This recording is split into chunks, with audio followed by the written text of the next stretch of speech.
Monika Naiset-liitto tekee työtä tasa-arvoisen ja yhdenvertaisen yhteiskunnan puolesta.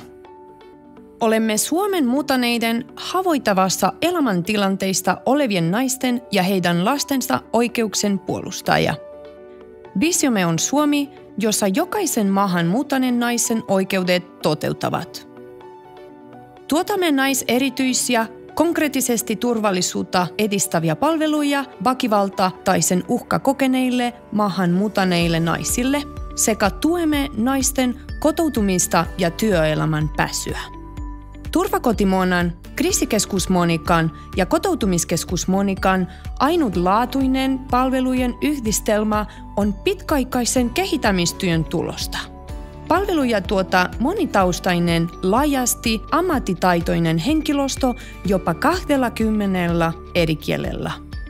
Katojärjestönä vahvistamme maahan muuttaneiden naisten järjestöjen rakenteita ja toimimme yhteistyössä osallisuuden lisäämiseksi.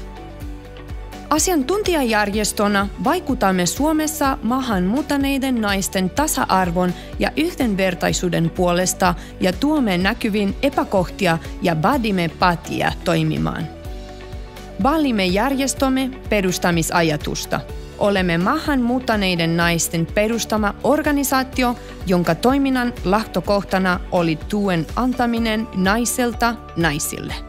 Moninaisuus ja naiserityisyys luovat perustan organisaation rakenteille, arvoille ja toiminnalle.